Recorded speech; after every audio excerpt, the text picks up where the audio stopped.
So my name is Shahab, and I'm the regional manager for MEND, which stands for Muslim Engagement and Development. There's two things that we are primarily concerned with, and that is advocacy and lobbying right at the highest level in terms of the role of Muslims within our communities and within society. And second is the grassroots development of all Muslims, in each and every city in this and town and village in this country as well. So this is part of the community and engagement development event where we're trying to actually create awareness on Islamophobia, and in particular what the Muslims and the non-Muslims can do to create a safer, more progressive society here in West Yorkshire and in Bradford in particular. So I'm delighted to see a pretty decent turnout. We've got some really key people here today as well. I'm really delighted to see some of the faces, and I hope you guys enjoy it. There will be a Q&A session at the end. If you do have any urgent questions, please either make a note of them and do ask them. We are going to hear a few words from an Imam, Maulana Fazal. Then George is going to come and say a few words on Islamophobia. My first urge to yourselves is that every single one of us should be involved in this voting system, regardless of what the background of that person who you are voting for is. Why are we choosing this person to represent us? Two things. Is it because of selfish reasons, or is it for societal reasons? If it's for selfish reasons, that this person who I am going to choose is going to help me with my spouse's visa, is going to help me with the grant applications, is going to help me with my garden wall, that is selfish and that is not democracy. What we want to do is choose those people who will help our whole society.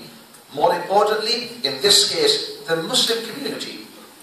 I am looking for somebody who will help me take away Islamophobia, who will help me to integrate, who will help me to get respect, who will help me in all the problems that I am facing to bring those problems into London, into the houses, and address those problems.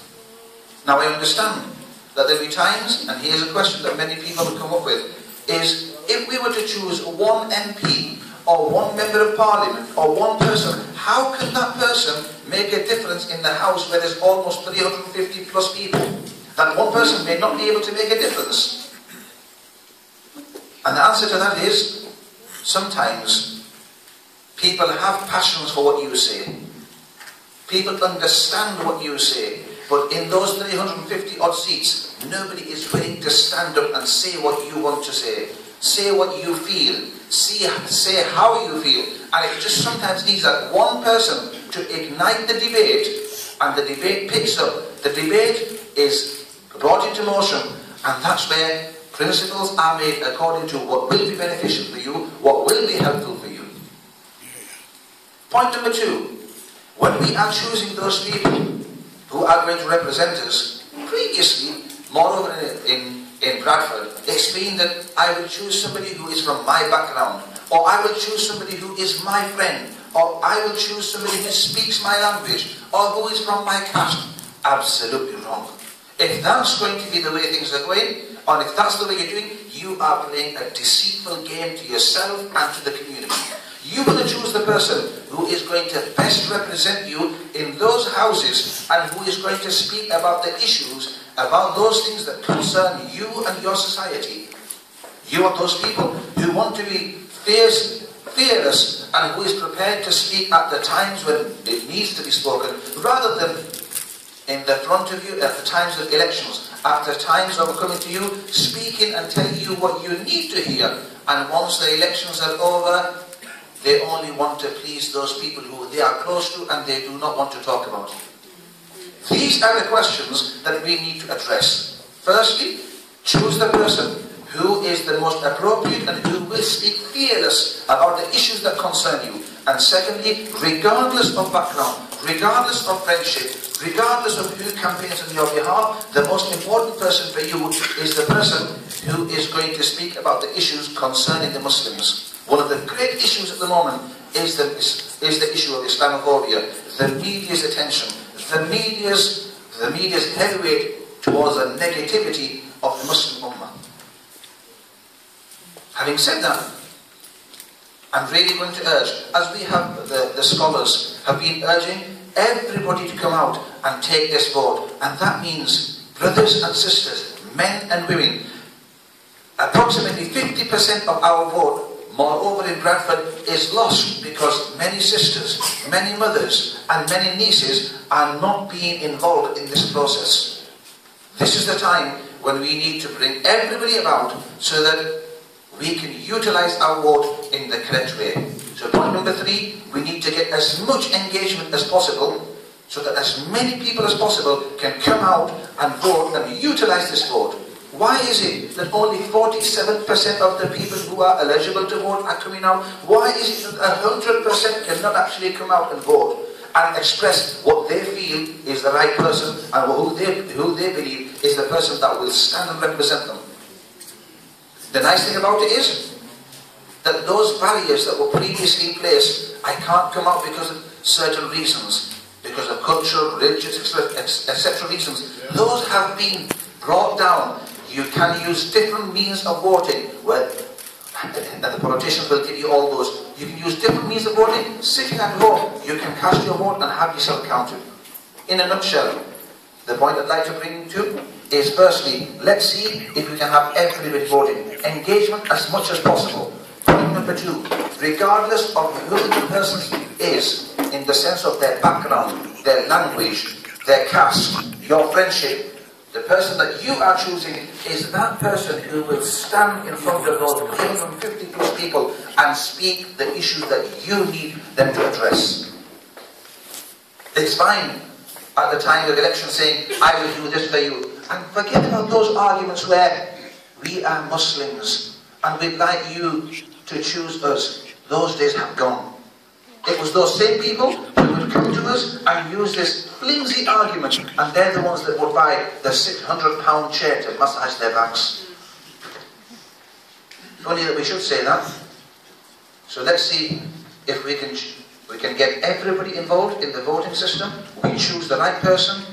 And secondly, it's not just about our societal problems or those problems in our area, it's those issues concerning the whole of the Muslims in the whole of the UK.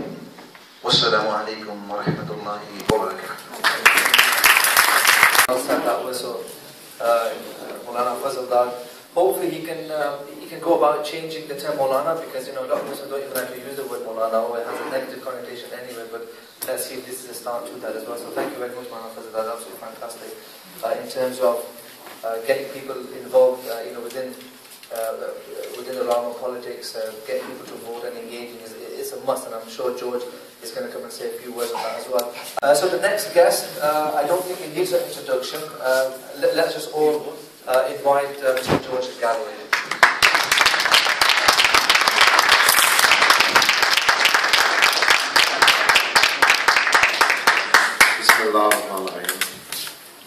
Honourable Sheikhs, scholars, brothers and sisters, Assalamu alaikum wa rahmatullahi wa barakatuh. Let me start, if I may, by talking about what I'm not going to be talking about. That doesn't sound too Donald Rumsfeld. I'm not going to be talking about Bradford politics or the election, because that would be unfair and unworthy. So if anyone has come for that, I'm going to disappoint you. I want to first say, in relation to Sufyan Saab and the MEND project in general, that the hatred of our enemies is a badge of honor. The fact that the Daily Telegraph is on Sufyan's case is to the credit of Sufyan and the discredit of the Daily Telegraph and Andrew Gilligan and the other witch hunters, witch finders in the right-wing Islamophobic media.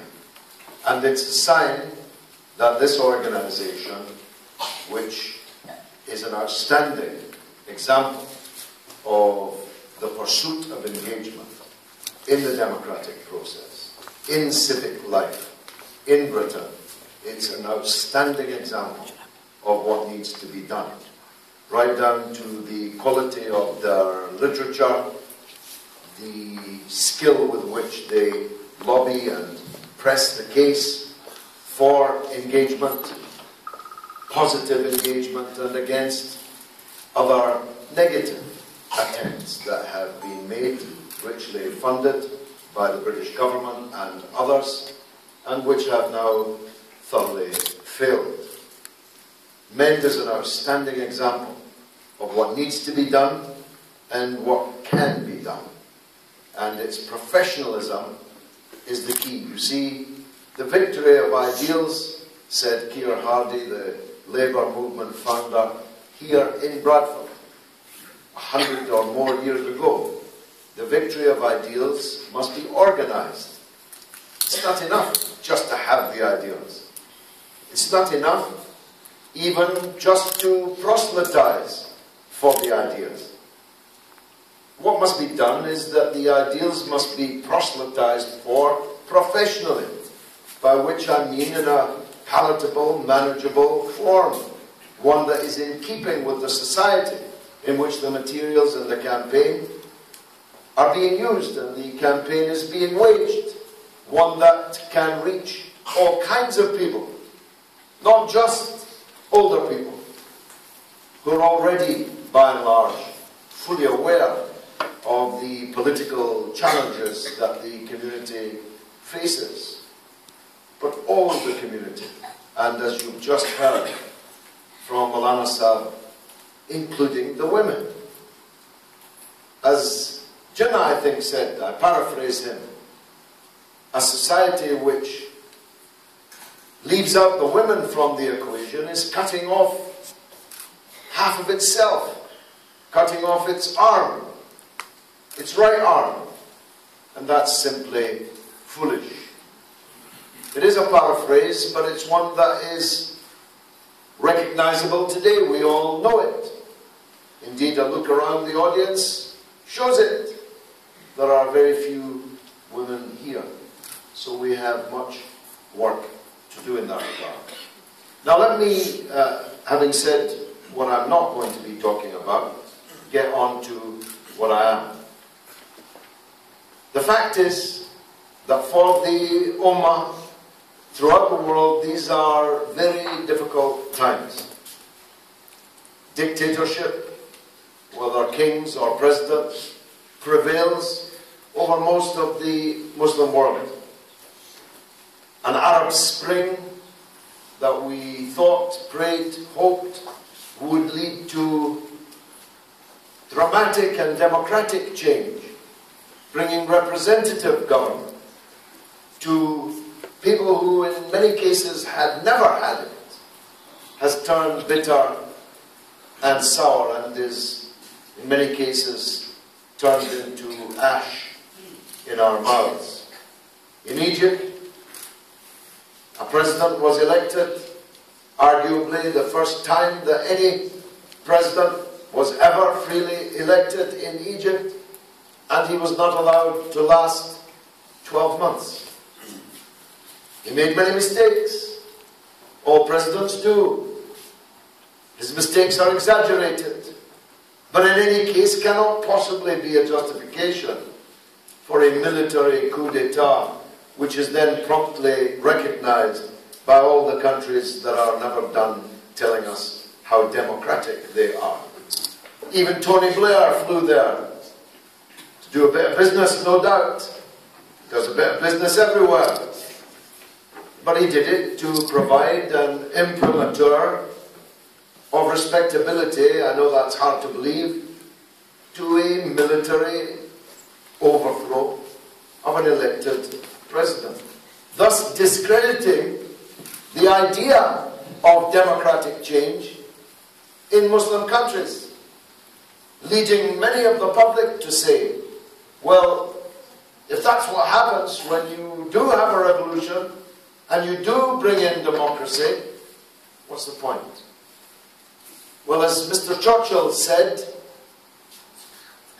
democracy is the worst of all the systems, apart from all the others. And that's the truth of it. Democracy is a massively imperfect system of governance. But it's not as massively imperfect as all the others. I know I've been in many of these dictatorships, and it's very obvious. Let me take Iraq, for example, which I knew well, as you know, and with whom I stood foursquare through all the sanctions and all the wars. I sat with the late President Saddam Hussein. I sat with him and his colleagues. But it quickly became evident his colleagues were not even a sounding board, were just an audience. Nobody could speak back to Saddam Hussein. And therefore, if he took a wrong step, you only need to turn a few inches. And if you keep walking, you'll end up very far from the destination that you would have liked to have arrived at. I spoke to, staying on the subject of Iraq, to many people in the close circle of Saddam Hussein. I asked them, why did Iraq do that in Kuwait, leaving aside the historic claim of Iraq to Kuwait and so on? In the late 20th century, such a move would never be allowed to succeed. And every one of them said to me, I know, we knew. But when I asked them, did you tell the president? They smiled. Because in a dictatorship, nobody can tell the president, any president, what's wrong and what should not be done. There is war everywhere. The Ummah is living in flames, almost from one side to the other. And as we argued in the anti-war movement, now 12 years ago, if you're at war with the Muslims abroad, you're going to end up at war with the Muslims at home. And of all the predictions that we made, and all of the predictions were correct, that one is the one that casts the biggest shadow on us now.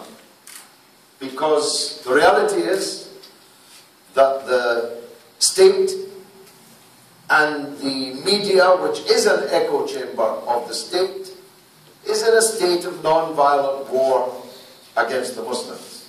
To borrow a phrase, there is an anti-Muslim jihad underway. Parties, politicians, get themselves into a kind of Dutch auction, a reverse auction, competing with each other as to who can be the meanest about the Muslims, about the immigrants in general, but about the Muslims in particular. Who can come forward with the most draconian, the most headline-grabbing new measure to stop radicalization, particularly of young Muslims? Now let me say, for the avoidance of doubt, extremism amongst Muslims is as ugly as any other kind of extremism. It's not more ugly, but it is not less ugly. And we have a duty to say so. I have a particular angle in this. I was the Member of Parliament for Bethnal Green and Bow. Aldgate East Underground Station was one of those exploded on 7/7/2005. I went to the underground station. I saw the workers carrying up the dead, the broken, the maimed from the underground station. I went to the Royal London Hospital, like a scene from Man. Blood-spattered doctors, nurses, porters, triaging the dead, the dying, and those that could be saved. The law of averages tells you that virtually all of the 55 people who were murdered that day, and virtually all of the hundreds who were wounded and maimed that day, were just as opposed to the war in Iraq the suffering of the Palestinians and so on, as the people who murdered them. Because London was the centre of opposition to the invasion of Iraq. London is the biggest contingent of the campaign for justice for Palestine and so on. And it is a sin in any religion and a crime in any society to punish innocent people for the crimes of guilty people. And that's what was done on 7/7. So there is a problem of extremism, and we cannot doubt that or seem to doubt that. The question is not, is there a problem of extremism, but how do we deal with the problem of extremism? If you deal with the problem of extremism by making more and more people extreme, then your strategy is not just morally wrong, it's utterly counterproductive. And yet that is the strategy that the British state, its various agencies and partners have been doing. They've been waging more wars, bombing more Muslims, not fewer. The swamp of hatred that generated this extremism has not been drained, it has been filled over and over again. And the language that is used to describe Muslims has become more and more lurid. And every single attempt to change the law, to take away our liberties and freedoms because of the challenge of extremism, has led to more extremism. I have a friend in the room. I know you won't misunderstand me if I put it this way. When the British state dealt with the challenge of the nationalist people in the north of Ireland for civil rights, equal rights, one man, one woman, one vote, the British state arrested thousands of people. Anybody, any young man from that community was interned without trial, put in a cage, literally a cage. What happened? Did the challenge to British rule in the north of Ireland get weaker or stronger? It just doesn't work, that kind of collective punishment, collective indictment of a community when faced with a political challenge. And yet that's what's happening here. If some vile, filthy pervert who happens to be a Muslim assaults a child, grooms a young girl, he's a Muslim groomer.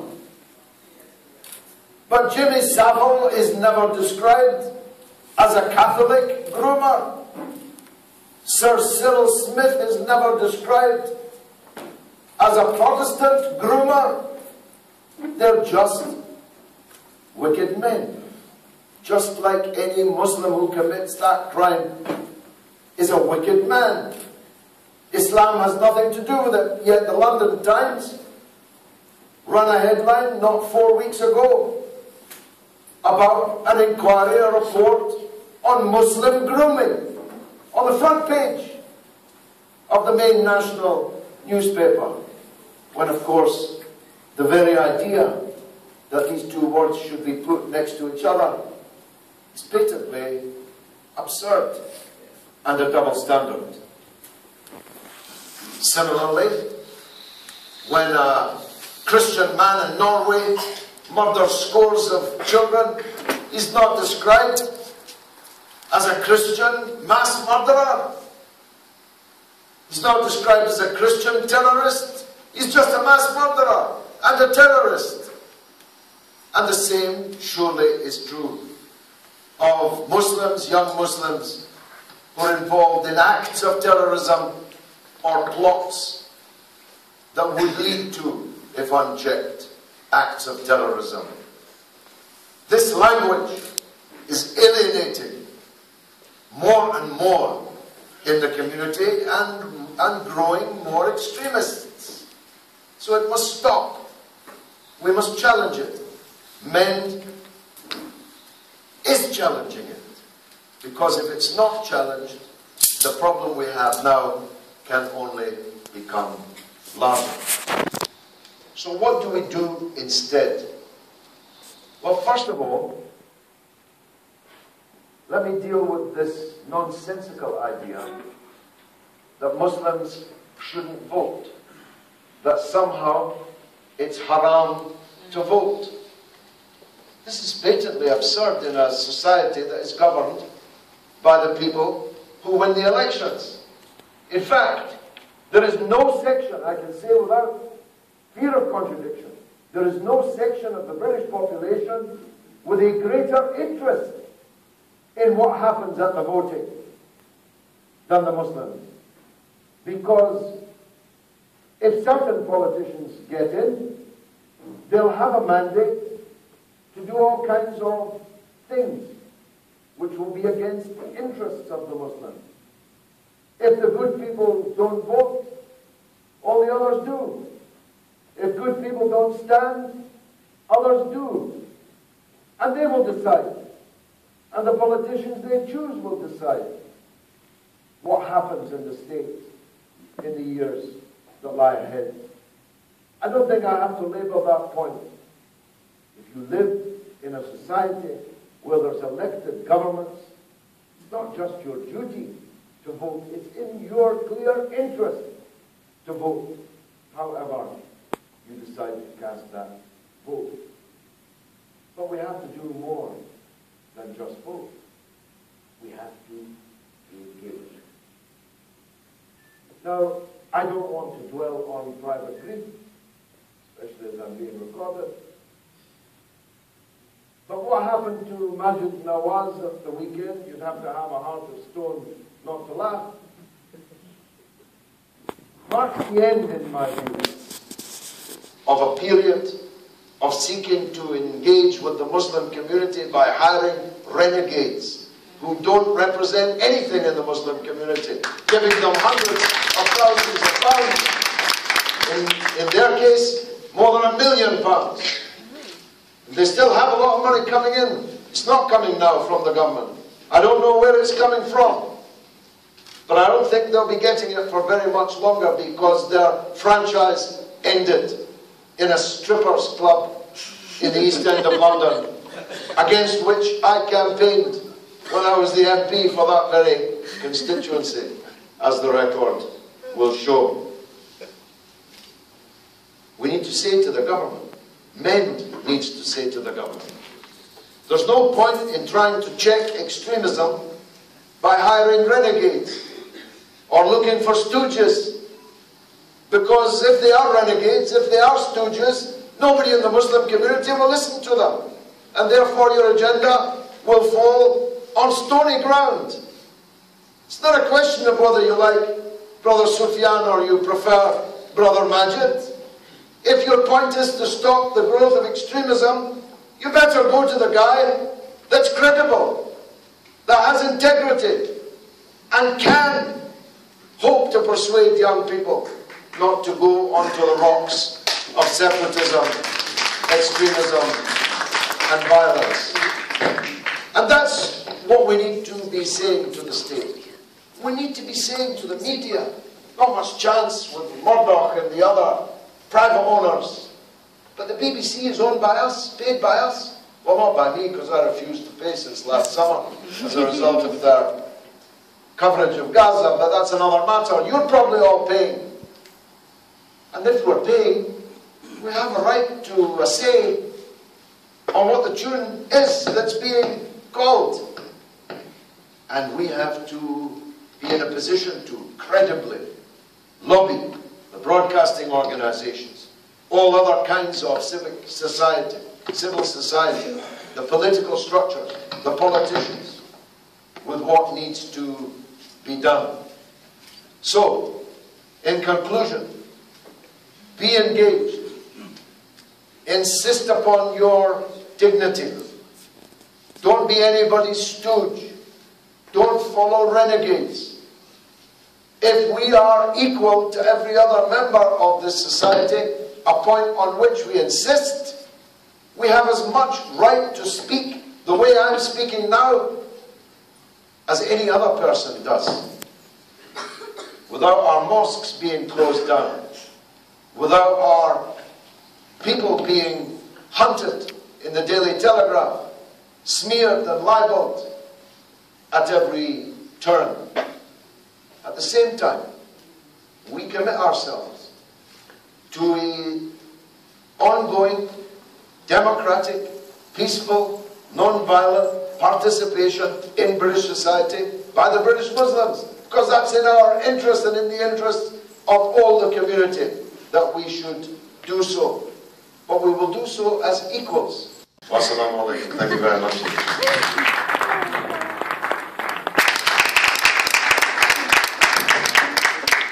Thank you very much, Mr. George Galloway. Of course, I could continue that discussion, and many questions do arise from that as well, and many answers equally as well. But thank you very much, George, for that. I think you made some poignant remarks, worthy of thinking and following upon as well.